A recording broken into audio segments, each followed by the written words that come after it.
효강의 18번째 시간, 오늘은 어떻게 살 것인가 라는 제목으로 말씀을 드리겠습니다. 오늘은 책 몇 권을 소개하면서 거기에 담긴 주제를 중심으로 얘기를 꺼낼까 합니다. 먼저 첫 번째 책으로서는 그 얼마나 있어야 충분한가 이런 책인데, 이 책은 저명한 경제학자인 영국의 케인스 전기로 유명한 스키델스키라는 사람, 그리고 그 아들이 공저로 쓴 내용인데요. 중요한 주제는 다음과 같습니다. 끝없는 욕구를 제어하는 방안으로 제시한 것은 좋은 삶의 추구다. 이를 위해 그들은 기본제 추구로서의 철학 전환을 제안한다.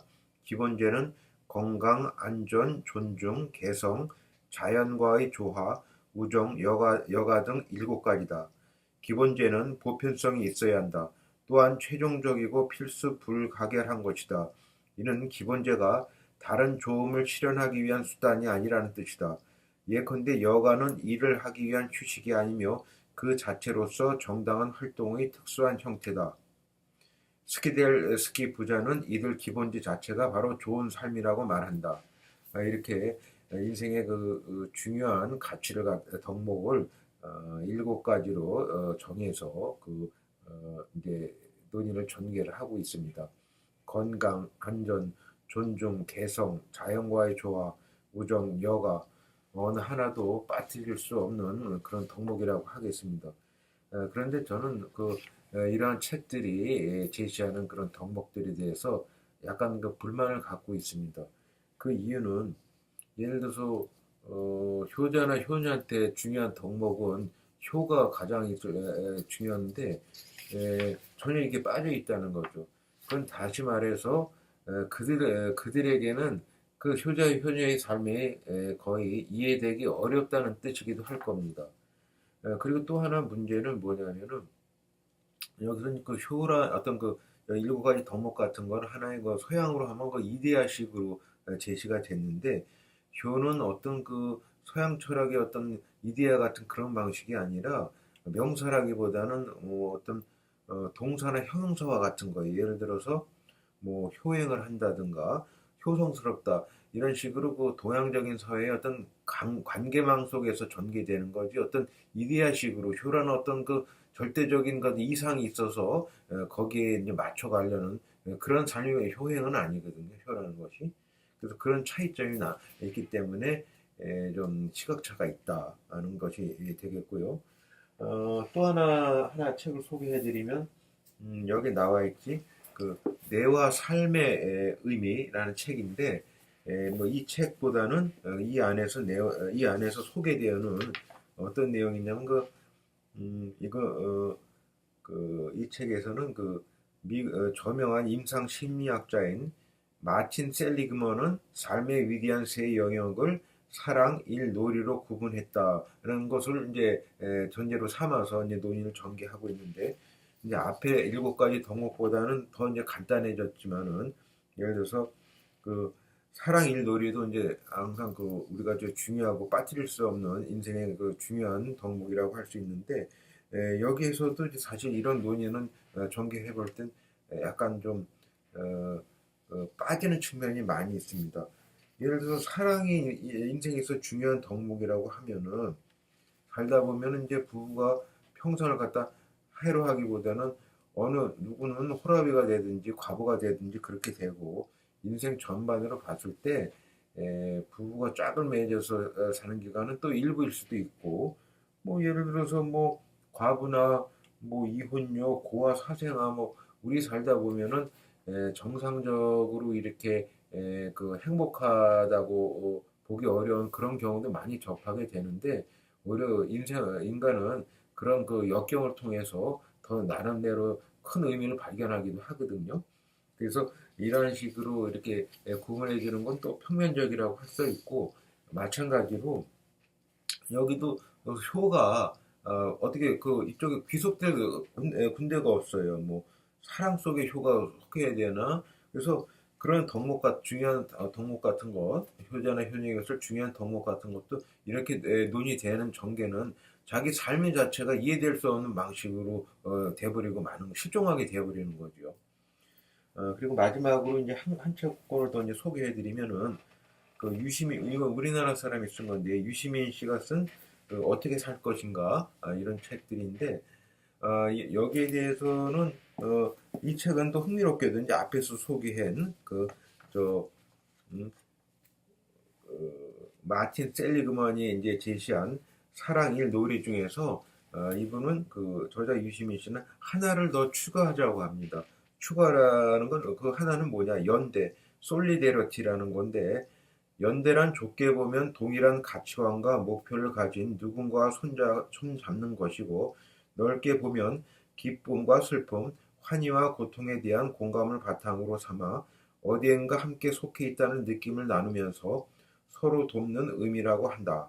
이런 식으로 해서 어떻게 살 것인가에 대해서 중요한 덕목으로 연대를 제시하고 있습니다. 자기와 뜻맞는 사람끼리 서로 그 어떤 연대하면서 사는 것이 중요하게 제시하고 있는데 저는 이제 조금 그 다르게 생각을 하게 되는 게 이제 살면서 보면은 어떤 젊어서든지 어떤 뭐 나이가 들어서도 마찬가지지만 어떤 자기의 정치적 견해라든가 사회적 견해에 따라서 일단 그 이합 집산을 거듭하면서 서로 이제 만나게 되고 요즘은 또 이제 SNS 같은 걸 통해서 서로 소통도 많이 하고 또 뭐 기부금을 내면서 오프라인으로 또 활동도 하고 하는 것도 있긴 한데 제가 하나 느끼는 것은 이제 그런 생각입니다. 과연 우리가 남과 연대를 할 때 어느 정도 수준까지 연대를 할 수 있느냐? 내 부모하고 함께 살지 못하는 그 정도의 수준에서 남과 연대를 한다는 거는 그 연대 역시도 그렇게 깊지는 못할 것이라는 생각이 들거든요. 그리고 또한 인간의 생각이나 이념이라는 것은 살아가면서 여러 번 바뀌게 됩니다. 그렇게 바뀌게 됐을 때는 과연 항구적인 것이 과연 있을까 하는 생각이 드는 거죠. 그래서 어떤 생각이든지 그것이 뭐 종교든지 뭐 이념이든지 어떤 중요한 덕목이라고 해도 이대를 갈 수가 없다. 자기 집안에 깃들지 아니하는 그런 이념가치 종교를 어, 우리가 그걸 어느 정도까지 신봉할 수 있느냐 하는 생각을 갖게 되는 겁니다. 그래서 제가 느끼기에는 거는 사람마다 느끼는 기본적인 덕목은 다르다. 세계관이 다르기 때문에 그렇습니다. 그래서 기본제라든가 자기가 주장을 하는 그런 덕목이라는 거는 그 자체는 다를 수밖에 없기 때문에 거기에 아주 기본적으로 공통 분모로서 작용할 수 있는 것은 과연 무엇일까 생각을 했을 때 저는 바로 그게 효가 배제될 수는 없다고 생각이 됩니다. 유시민 씨 같은 경우, 이 저자 같은 경우는 어떻게 살 것이냐는 걸 통해서 자기 나름대로 인생론을 전개를 했다고 할 수가 있겠는데, 뭐, 제가 알기로는 그 보건복지부 장관도 역임을 했다고 합니다. 근데 정작 그 중요한 그 인생에 관한 책에서 효를 언급하지 않음으로써 효 자체가 우리 사회에서 그러니까 보건복지부 장관이 효를 얘기하지 않으면 효는 과연 그 법무부에 속하는 거냐, 아니 교육부에 속하느냐 그런 의문까지도 생각이 나게 되는데 예를 들어서 이제 저 같은 경우는 시장민 2세대로서 이제 2세대로 이제 1세대에서 2세대로 이제 넘어가는 이제 그 어떤 실향민으로서는 위기일 수도 있고 어떤 변화가 필요한 시점이라고 생각이 되는데 여기에 대해서도 마찬가지로 애향만을 얘기한다면 뭔가 부족한 점이 많습니다. 효의 뒷받침이 되지 않을 경우에는 그런 어떤 애향이라는 거는 좀 비슷한 비유가 될지 모르겠지만은 그 보험 세일즈를 하는데 영업사원이 보험 세일즈 하는데 자기 스스로 설득당하지 않으면서 남에게 보험을 권유하는 그런 격이랄까 그런 생각마저 드는 거죠. 그래서 그 지금 효라는 것이 그렇게 중요할 수밖에 없는데 상대적으로 점점 효에 대해서 얘기하는 사람 적습니다. 왜냐하면은 그 효를 얘기하는 거는 뭔가 좀 어색하다는 거죠. 제 친구 중에 그 교수 친구가 한 사람이 있었는데 얼마 전에 그 절규한 적이 있어요. 왜 그러냐면은 그 친구 얘기로는 그 저보고 자기가 효자라고 하는 사람이 도대체 세상에 어딨냐. 효라는 거는 누가 뭐 효자라고 해도 아니 뭐 제가 한 게 뭐 있다고 하면서 겸손을 해야지. 자기가 효라고 하는 게 무슨 그게 효자냐. 그게 무슨 효냐냐. 그런 얘기 생각을 하더라고요. 그래서 뭐 저로서는 뭐 얘기할 게 없다고 해서 절교를 했는데 제가 효에 대해서 얘기한다고 해서 뭐 제가 어떤 효에 대해서 어떤 1%의 어떤 뭐 자만심이나 그런 게 없는 거고 오히려 효를 좀 더 많이 얘기하지 않은 세계일수록 세상이 될수록 더 효에 대한 가치를 얘기할 필요가 있다 그런 생각을 갖고 있어요. 그래서 효에 대해서 이제 아무도 얘기하지 않는데 효에 그 얘기하면서 저 자신이 저 친구는 왜 저렇게 항상 그 효를 얘기할까?